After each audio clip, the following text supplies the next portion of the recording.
Number one problem people come to us with is growth. They want to grow faster. You wish you could grow faster. How many of you are like that? We'd all, I think, like to grow faster, unless you're just totally overwhelmed. That's the second problem we deal with. That's not for today. Today's growth is really, and growth conversation is about like, why worry about growing if you can't hang on to people? If you can't hang on to that customer, then there's not much point in adding more of them in. It's true in lots of things, right? Let's not get better at hiring if you're churning the people out. So how do we hang on to the customers we have so that the growth that we're working on matters? If you want to get growing faster, hang on to what you already got and do a good job with that.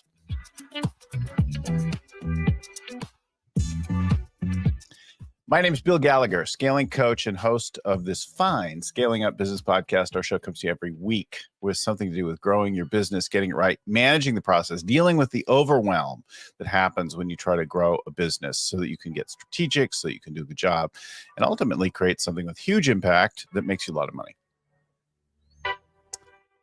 Oh, you'll find over 500 episodes and more at scalingcoach.com or wherever you're getting this right now. Your LinkedIn, your Apple Podcasts, Facebook, YouTube, etc. So wherever you get it, like it, subscribe it, turn on the notifications.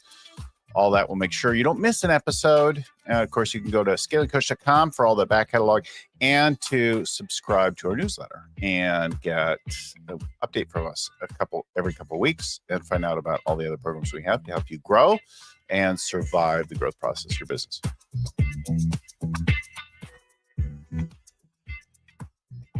You know, I go to open my mouth. I want to introduce Ali Cudby. Ali, welcome to the show. Did I say your last name right? I didn't check it before. Yeah, that's exactly right. We're getting set up, checking in on what we're talking about, the stories, and I'm like, wait, how do I say your name? Ali Cudby. Glad to be here. Where are you joining us today from? I'm just outside of Boston. Oh, groovy. The fine city of Boston. And you? The fine city of Boston. I'm just outside of San Francisco. Where I bet it's a touch warmer than you are right now in Boston. That is probably accurate. For our listeners, you should know Ali is, she's got a book, Keep Your Customers, which is, there it is. Keep Your Customers. If you're watching a video, there it is on video. There's the cover. She's also founder and CEO of Alignmint, and she'll talk about Alignmint. And you could even throw that link up. Alignmint Strategies, Alignment for Growth. But she's done a lot of stuff in this area. She Wharton Business School, New York Times, Purdue University, Chief Customer Service Officer, school at Pavilion. So lots of groovy things that gives her some authority on this subject, and I'm this is a great topic. So welcome to the show. Thank you very much. I'm gonna say I was teaching at Purdue. I'm a proud alum of University of Pennsylvania. So I would just hate for my pen pals to say what was that Purdue thing about? You know, I love to just I hate the sort of scripted, stiff podcast intro. And so I tend to sort of throw out some things and then it sounds a little sloppy and a little. It's accurate. Just as a faculty and not a student. Yeah. So thanks for joining us again. So let's talk about how you got passionate about this, like how your interest grew in taking care of customers. Yeah. So as you said, I was working at the New York Times company. That's where I started out of business school. And I was working in their corporate strategy department. And I got staffed on a project. We're basically like an internal consulting team. I got staffed on a project with the call centers. And that was considered like the bottom of the barrel in terms of like the projects that you could work on. People were literally coming up to me and saying like, I'm sorry. Yeah, thoughts and prayers. And what was fascinating to me about the project and what ultimately became this huge aha, which launched my career, was that here we are, New York Times company, one of the great global brands. Yeah. We were not, we were paying less than the Burger King up the street And we had, the call center in sort of a windowless warehouse in New Jersey. We were not doing things to engage our call center employees in a way that sort of aligned with the promise of a global brand. And so people were working in the call center, and as soon as a job opening came at Burger King, they were leaving us and going up the street. And it was this great moment of clarity in which I realized the way that you engage with your team is going to have a huge impact on the way that your team engages with your customers. And so we think about the customer experience, we think about the customers, we should, but the vehicle, the avenue from, your company to your customers is through your team. And so you have to do the work internally in order to create a great customer experience. And that insight has formed the journey of my career ever since. It's really powerful. And it's really consistent with some of the learnings among our coaches and clients. And one of the Vern's early, I don't know, students is this guy, John Ratliff, who heads up our coaching organization today. And John grew his call center business, Apple Tree Answers, enormously. And with a huge multiple, he exited relative to the industry on the fundamental breakthrough of like, the key to profitability and reduced turnover in the call center business is take care of your people, like love on your people, have them feel appreciated, because it is not what's generally considered a high level job, crappy chairs, crappy headsets, and crowded offices and hours a day dealing with really unhappy people. And like the first thing is love on them, and then they'll love on people, and it'll be profitable, and the turnover will be lower, and that like everything changes, right? Absolutely. And some of the insights, some of the action steps, it's not about, very sophisticated steps. It's about, make people feel valued, pay more than the Burger King up the street. Make people like, we didn't give them copies of the newspaper. We never gave swag to the people that were working in the call center. So if you worked in the main building, you had a tote bag, you had all the stuff, and people like stuff. And so sometimes it's not about the best practice razzle dazzle. It's really about how do you make people feel seen, heard, and valued. That's really great. I think when you're going to go to work on it, elevating something, I think there's this fundamental lie of American business, certainly big American business. And we all know it. Maybe you've heard it before. You go to call some company, your bank, your airline, whatever, and you get a phone answering service and it says, your call is important to us. And I'm like, no, it's not. You don't want my call. You'd really rather I stopped calling. If my call was important to you, you'd hire some competent people and give them tools that they could do to do the job. You wouldn't hire somebody who doesn't even speak the language as their first language in another place at a dramatically lower price, who has improper tools, who has no authority to fix anything. Like, your call is important to us. Hell no, you're lying, and you're lying to yourself probably. And I get that there are these financial tensions, but think from a customer-centric perspective. And when you have that customer-centric perspective, then it's going to drive different decisions. You're going to think differently. And by the way, think about the cost of losing those customers because you were saving a few pennies. Right. Oh, our customer acquisition cost is this, but then we lose them in 9 months, or like we keep a few of them. Yeah. It boggles my mind, that so many companies are, they talk about, we need to grow. Growing is important. And then they think only about, we need to grow. So let's think about our front end sales, and let's just keep trying to get front end sales and throw them into a really leaky bucket. Well, if you get front end sales and all of these new customers are just, filling the seats of the people who just left, you're not growing. You're just refilling the seats. And, if you can start plugging some of those holes, then all of a sudden it's really a flywheel for growth. Yeah. it's really easy to see that your call is important to us hypocrisy when you call a major company. But I think it's also useful to look in the mirror and then go, okay, but what am I doing that's akin to that, right? Is there something where I'm like putting all my love in the new customer and not taking care of the existing customer, right? Or like, yeah, I got what I'm going to get out of them, their money, and now I'm going to like be as cheap as I can with them, like Right. not. Or, I'm going to onboard them and then I'm not going to talk to them again until it's time for renewal. Yeah. That's a Yeah. Yeah. popular one.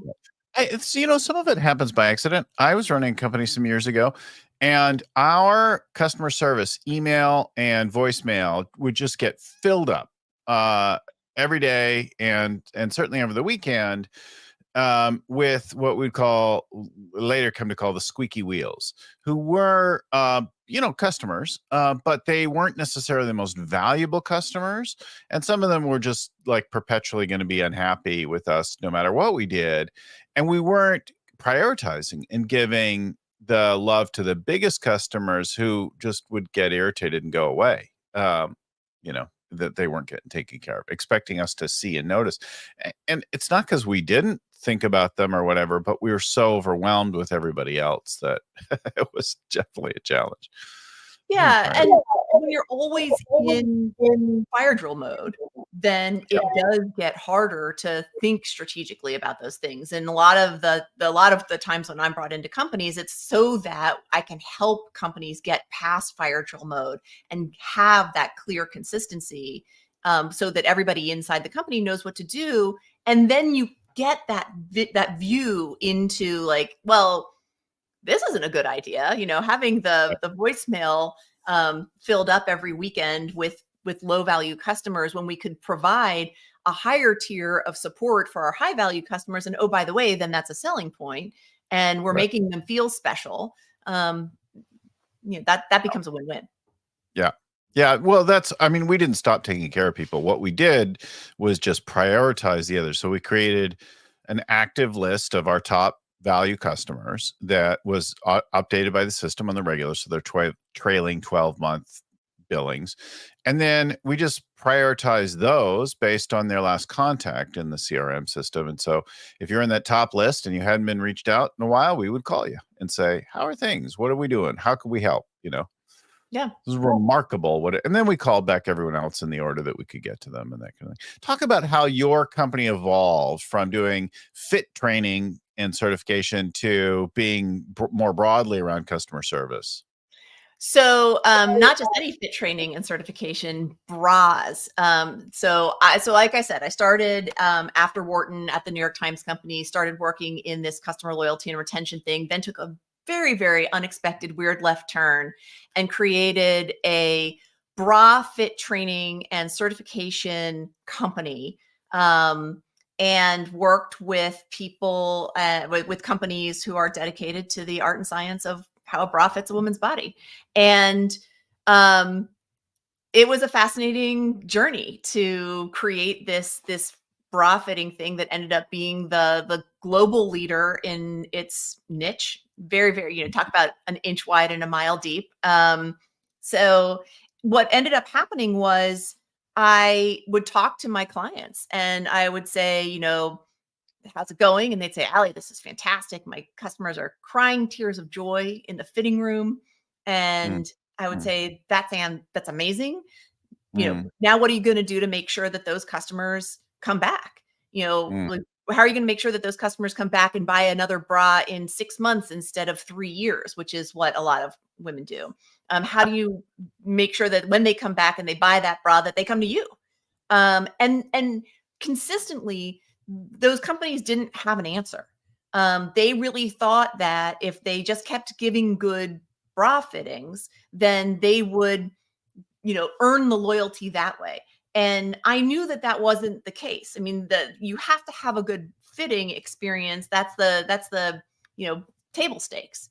But in yeah. order to get people to come back, you really need to have a thoughtful and consistent approach. And so I started working with some of my lingerie clients on this world of customer retention and customer loyalty that I had, sort of built my skill set up from in corporate, and ultimately evolved out of this sort of, sort of went from lingerie, did a lot of retail stuff, and then evolved. And really what I do now is more focused on B2B and, companies that have, more complex onboardings and implementations. But that was the evolution. It went from bras and bra fitting and online training to consulting with the lingerie industry to now doing what I do. The thing that that I'm struck by, like as a customer of anything, there's feelings, strong feelings about it, frustrations, desires, like all that kind of thing. And you go to a thing like a bra fit, and I've always been a man. But I have a mom, a wife, a daughter. Um, and I know how um beauty and appearance is so much more driving for women, and then to go in and to have something that's so out there in front and then not fit right and not feel good about yourself, and how deeply frustrating it can be to have a different body type and go into a place and be like, nothing makes me look good, nothing fits right, and the salesperson is just like, here's another thing, try this, Yeah. and getting impatient with you and not understanding. You try on shoes, like, oh, those tend to run a little narrow, and those are a little this, and those have good arch, and like whatever you kind of find your jam in the foot shoe department. You kind of know what's what. Same thing, I think, there, but now something way more sensitive around identity and appearance and self-esteem get wrapped up, right? Absolutely. Self-esteem. And every time a woman goes into the fitting room, she's bringing all of the stories that she tells herself about her body, and they're not often positive. And the thing that was so important in the training was not just the technicality of fit, but making sure that the people that I was training understood that this may be normal for you. This may be rote. You may look at this woman and say, like, honey, I've seen 1,000 women that look like you before, but that woman is walking into the fitting room with all of her self-talk and insecurities and stories, and you have to be there and present for her. And that lesson may not be as emotional, it may not be as fraught in the businesses that I work with today, but it's true all the time in business. Whenever you're working with a customer, you need to meet them where they are. And you may be an expert, and you may be sort of laissez-faire about how you see the problem because you've seen it before. Like, you've been down this road. It's not your first rodeo. But if it's their first rodeo, then you have to be thoughtful from their perspective about their concerns and everything. Yeah. It's funny. I only have to think about that for a minute. Like, what's it like for them? What could that be? And then I feel something. Now, I don't know if it's accurate or not, but I like have some empathy and some compassion for what might be going on. And I have some caring, and I like it, and like, oh, I could feel, I could sense something.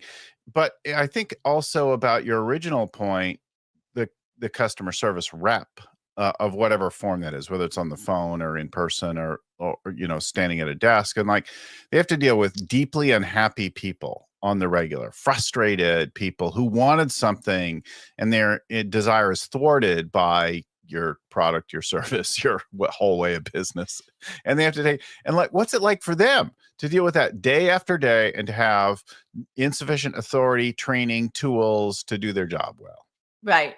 Well, and then layer in one of the most unhelpful concepts in business, which is, the customer is always right. I think that the customer is not always right, and sometimes the customer is dead wrong.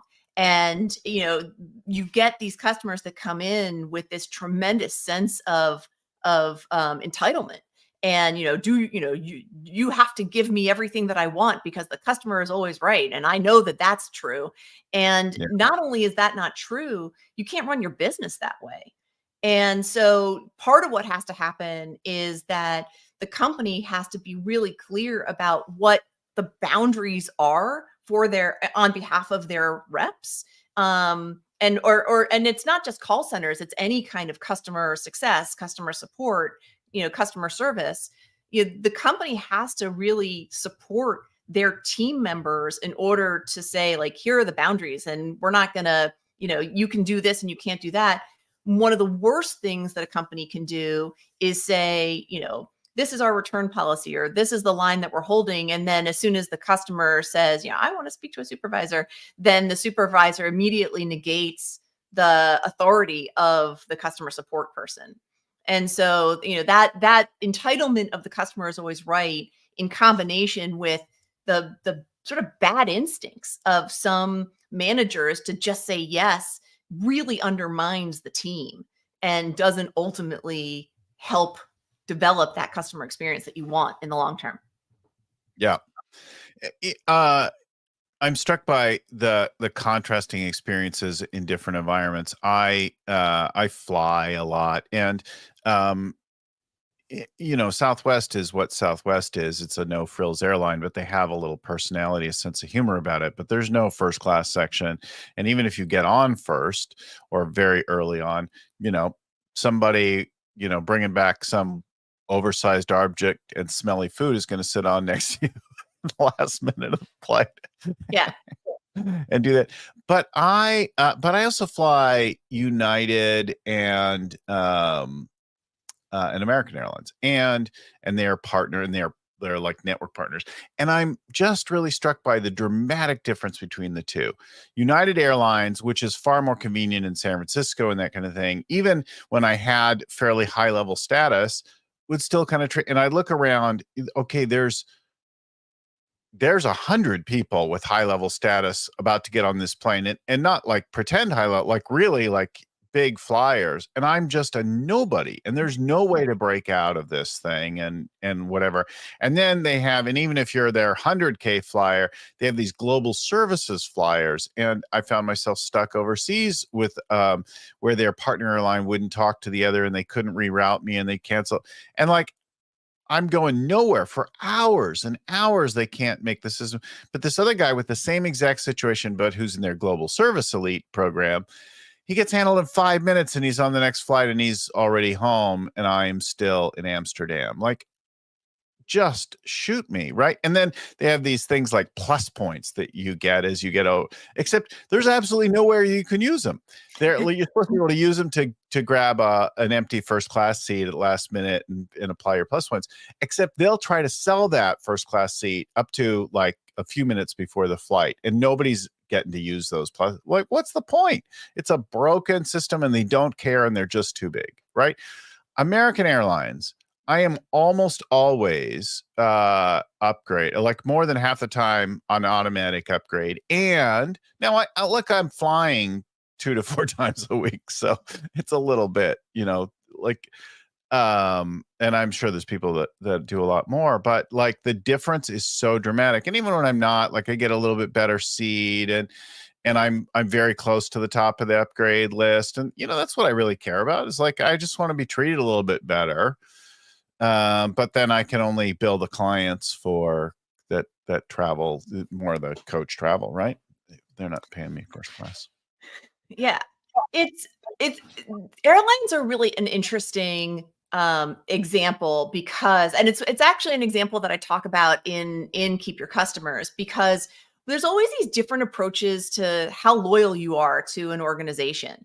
And so, there's you can be sort of so loyal, or loyal as a matter of convenience. There's a coffee shop down the street from where you live, and you're only going to go there when you live there. And if you move across town, you're not going to go back to that coffee shop. And, so that's sort of, I call that like lazy loyalty. Like, you're loyal for as long as it's convenient to you. Yeah. Yeah. If it works out, I'll do it. Yeah. Yeah.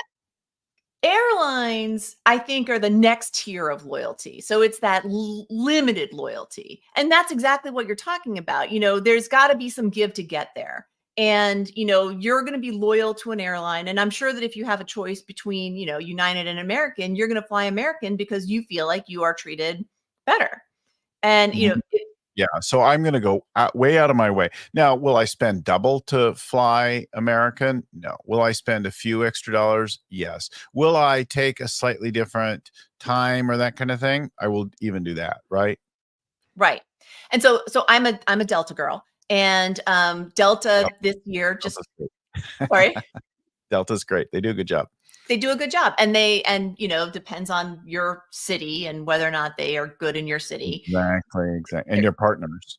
And their partners. Mhm. But they changed their Sky Miles approach this year. And so Right. I've been sort of dedicated to Delta and building up my status. And they helped me out of a jam. Like, I was rerouted last year coming back from Brazil and did not in fact land in Miami and ended up in Fort Myers or something like that. And because I had status, I got helped faster. And so that was like, yeah, I want that.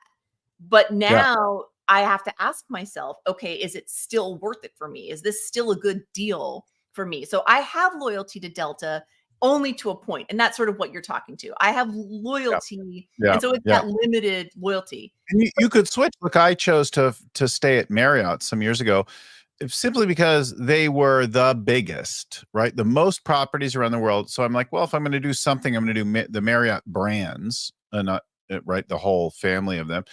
And I do that. But and then I noticed that I'd have points, but if I tried to use the beach points in that time of year at some beach resort, no, those aren't available. If I tried to use the ski mountain resort in that, like, no, it wasn't available during ski season. I'm like, well, if you're not going to let me use my points in the time of year that I would want to go to that and take my business travel and then get some personal vacation travel, like, what's the point? And then pandemic happened and I didn't get traveling fast enough again, and they dropped me down 2 tiers. I'm like, all right, you guys are jerks. And I accidentally switched to Hyatt, and I'm like, oh my God, you actually really like the frequency of free nights and the upgrades and the suite, like night and day. There you go. I mean, and that's a perfect example. You thought you were loyal until they didn't show you the love. And then you're like, all right, well, I'm out. And then there Yeah. are probably companies that you are like ride or die for. Brands that you go the extra mile for, that you will tell your friends about, that you that is those are the companies where you have that lucrative loyalty. And Yeah. so from a company perspective, they want to be thinking about who are their lucrative loyal customers, who are their limited loyal customers, who are their lazy loyal customers. Because it's, if you can tease out the difference between the person who's coming to you because you're convenient versus the person who's coming to you because they're really invested in the relationship, there's a Yeah. lot of profitability difference there. Yeah, it's interesting. The degrees of loyalty that are available, right? Like, I'm really invested and really loyal to all the Apple products now after years and years. And, I built up my reasons for doing it when I once was a little more open to a range of tech solutions. And now I'm like all in on that family, and I'm not, which doesn't mean that I don't ever have a problem, a thing that doesn't work or whatever, but I bend over backwards to make it work. Yeah. Apple's a really interesting example. I'm very loyal to Apple products. One of my professors from Wharton, Pete Fader, who's amazing, he talks about Apple as being like, they're really not a service. They're not that awesome with customer service. Oh no, they're often crap. Yeah. Yeah. It is less a customer experience driven company than a product experience driven company. And I think that's a fascinating difference. Yeah. Yeah. For me, it's the way the whole systems work together better. And the fact that I came into a Dell centered company years ago, and we had all these things and all this special service, and like everything was breaking all the time. And it was a full-time job to keep all the machines running. And I just come from an Apple centered company, and like we didn't spend the same amount per person. So I was like, okay, you're worried about the PC or the laptop being more expensive, but my total cost of ownership is dramatically lower and so I switched off of the whole Dell centered thing, and I'm like, yeah, it doesn't matter. I don't Yeah. need your special 4-hour replacement on that power supply if they're going to keep coming out and you don't actually have the part. My husband is he's a tech guy. He works in tech. Yeah. And I'm very proud of the fact that when we got together, he was a PC guy, and I sucked him in. I got him to the Apple side. Yeah. Like, so me, I'm as a non-tech girl, I won. We have Windows and Android viewers and listeners as well, and no, like that's our choice. And but there are people. Vern is very, very rabid. Like he loves to talk about the success of Apple and Steve Jobs, but he's not switching off his Windows machine and his Android phone. Talk to us. Let's share some of your other stories. Talk about the ghost kitchen cluster truck. Yeah. So cluster truck, and I always have to be very careful about how I pronounce that name. They're a ghost kitchen restaurant in it is a great name, in Indianapolis. And so they only do food delivery. There's no sit down. And they came up with, when they started the restaurant, or when they started the ghost kitchen, the CEO, Chris Baggett, went down into the kitchen and he's like, look, here's what I want you to think about. Don't ship maybes. And what he meant by that is, if a meal is coming off the line and it's just not up to par for whatever reason, or something came off the line sooner than the rest of the meal and now it's been sitting, don't ship maybes. Bin that meal, start over. And what we've seen is that concept of don't ship maybes has grown beyond the kitchen. And it is really now something that, I talk about as being sort of the bullseye for that company. It's a mantra that they use and tap into for every part of the organization. So if you need to hire somebody and you really need to fill the seat and you're interviewing them, the question that you ask yourself is this a maybe? Is this candidate, or if I hire them, am I shipping a maybe? And it's become this shorthand inside of the company. And, everybody can sort of use it to think about, like, how am I approaching this moment? If I get hit with a customer conversation and I'm not quite sure how to handle it, it's my touchstone. I can always go back to don't ship maybes.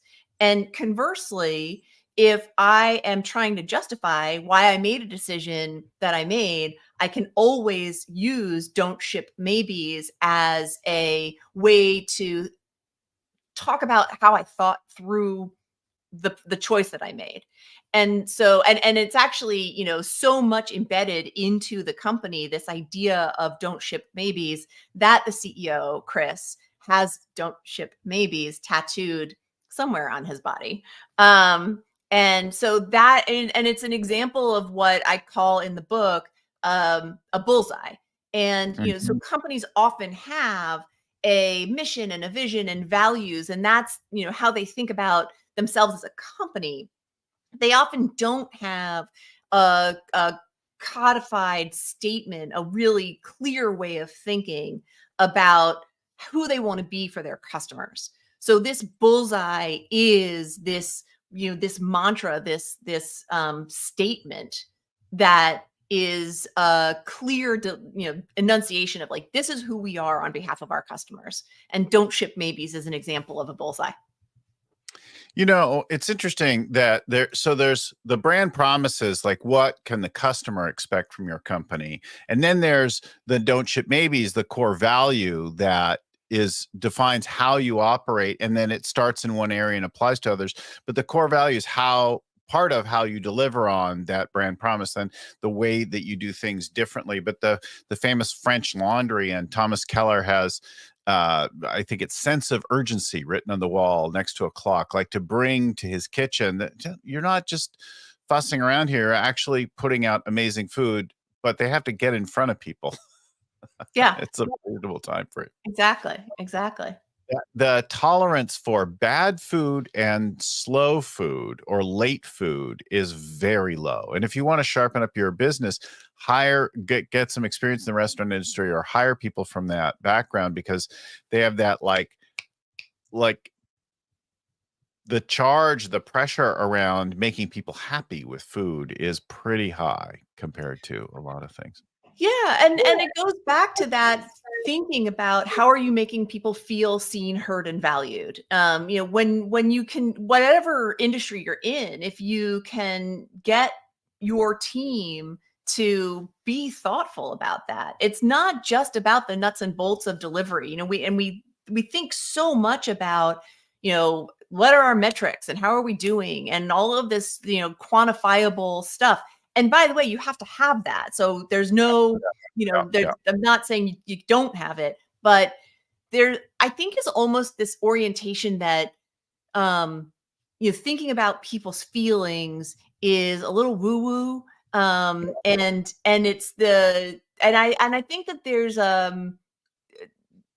almost like a feminization of feelings that then Yeah. doesn't feel like business. Like business is like, it's Yeah. the hunters Well, versus the farmers. there's not a lot of room for feelings, an expression of feelings among men. And then, of course, because business is more male dominated historically, among in business, in the workplace. And we have this North American thing that's highly separated. Like there's no feelings and emotion here. And we're going to look stoic and, you know, button up and that kind of thing. But we all have feelings. Yeah, well, and the I think that there's like some tech bro culture in there as well that doesn't support, thinking about feelings and thinking about Yeah. relationships. But Yeah. the reality is that's how people engage. That's what people respond to. And the studies show that that's true. So McKinsey has a study out there that says 70% of a buying decision is based on how a person feels they've been treated in the interaction. So you ignore this stuff at your peril. And Yeah. if you don't think about how to be customer centric, if you don't think about how to build relationships with your customers, if you don't think about how to cultivate long-term loyalty, then we're back to what we were talking about before. You're just filling the front end of your funnel and bringing in new customers just to have them churn out on the backside. And that's not good business. Well, I'm no neuroscientist and I'm not going to quote this right, but I would say that every decision and therefore every action starts with an emotion, with a feeling. And then we build rationalizations, justifications, things, in our upper frontal brains and describe them in words and put labels and things around them. But it started with a feeling of fear, of frustration, of hope, of like whatever, and that propels the decision and the action. And so if that's the case, then like being able to relate to the feelings of the employee, of the customer, of all that is that dealing then with the structural things. Because Southwest Airlines last a little over a year ago had a famous meltdown, where their systems and the weather and all that stuff kind of came apart, and the people and the company who normally deal with a lot of little things with a great deal of flair and personality and that kind of thing lost their collective shit, and we're like, this company's screwed. And the company really had to dig out.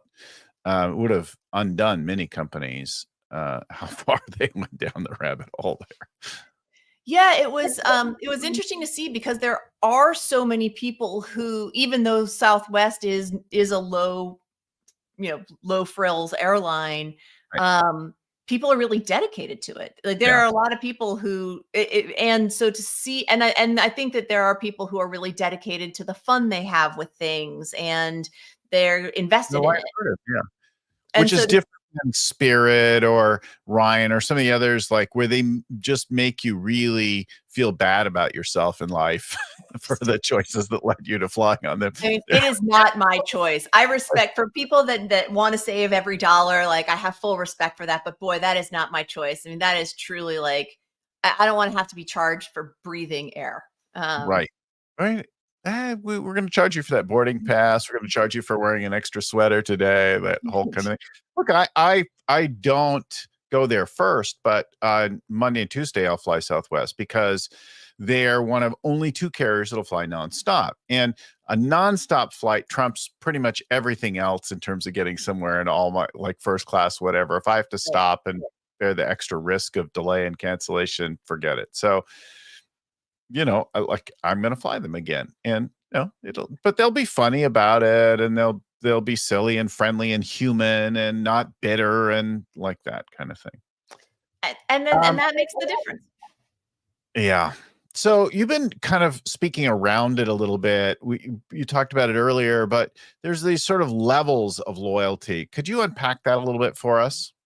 Sure. So, as we were talking about before, you do have different tiers of loyalty as a consumer. You think about things differently. You might have, like I said, a coffee shop that you go to and you go to all the time. It might be your everyday coffee shop. And, for as long as you're working in that office or living in that house, and because you might move across town and stop going to that coffee shop, it is a lazy level of loyalty. So the 3 tiers are lazy loyal, limited loyal, and lucrative loyal. And the thing about lazy loyals, That was fast for me. oh, Lazy sure. loyal. Lazy loyal, Yeah. limited loyal, Limited loyal. Okay. and lucrative loyal. And so Okay. the examples that we were talking about earlier were the lazy loyal is the coffee shop. The limited loyal is, your travel, your hotel points or your airline Right. points. And then lucrative loyal is the company that you really feel like invested in, that you go, you refer people to, you want to build a relationship with them, you want to support them. For me, I have a company that I use for email, the email in my business. It's called Active Campaign. And I love Active Campaign. They have amazing customer service. They always spend time with me on the phone if I need it, or on chat if I need it. I know that I can get email automation services a lot less expensively today. I've been a customer of Active Campaign for, a ridiculous number of years, because it's not actually the best idea to stay in one place. The technology is always changing and evolving. But I have really great preferential pricing because I've been around with them for a long time. And B, they always support me. And so I talk about Active Campaign as being a good company. I refer people to Active Campaign. I feel pretty dedicated to Active Campaign. And, I don't ever think about changing who my email automation company is, because I have other pressing things going on in my life. That's not a line item that I feel like I have to reevaluate. And so, when I'm thinking about what do I want to change in my business, that just never rises to the top. So, because I'm happy. So I'm a lucrative loyal for Active Campaign. And they do, every so often they do something really cool for me. They once got in touch with me because I said something really nice about them, not even publicly. I gave good feedback to a customer service rep, and they picked my feedback and said, "We really liked your comment. Here's X number of dollars. Please go to our Active Campaign store and spend it on whatever item you want." It was all Active Campaign branded stuff. And, we appreciate you. And I thought, that's really cool. And so it reinforced my loyalty. I drank out of their, water bottle for a while. Well, maybe you could tell them to show us some love, because we use Active Campaign too. But I would say I'm a very strong neutral too. Maybe this isn't expensive for how we're using it. Interesting. Well, and I that's know why. Colin's listening in the background. He has to work with it as well. So, And that's why loyalty, being able to unpack it, is so important. For me, let's just say, for example, you and I have both been with Active Campaign for the same amount of time. And so from a dollar to dollar perspective, we may be equal, and we may have both had Active Campaign for a while. And so they might look at both of us and say, "Oh, these are both long-term customers. These are both loyal customers. These are both customers that are providing decent revenue to our company. We like them. I like Bill. I like Ali. I like them both. Mm-hmm. The difference is I'm talking about how happy I am with ActiveCampaign. And when my friends say, what do you use for marketing automation? I say, oh, I use ActiveCampaign and they're awesome. And by the way, I never use a referral code. I'm not getting anything out of it. But if they're looking at us as being the same, they are equally loyal because they've been with us the same amount of time. They're going to make some bad decisions from a marketing standpoint or a business product development standpoint. You have to be able to tease out the Bills from the Allies and say, Bill might have be paying, like he may be a lazy loyal. He's paying us the money because he just can't be bothered to move because it's a pain in the ass. But they want to know what I think. They really they should be trying to tap into my brain and say, we want more allies. More allies. Yeah. Yeah. 100% right. Like, how do we, instead of trying to figure out how not to lose other people, figure out who are these kind of people that really love you? How do you get more of those? Yeah.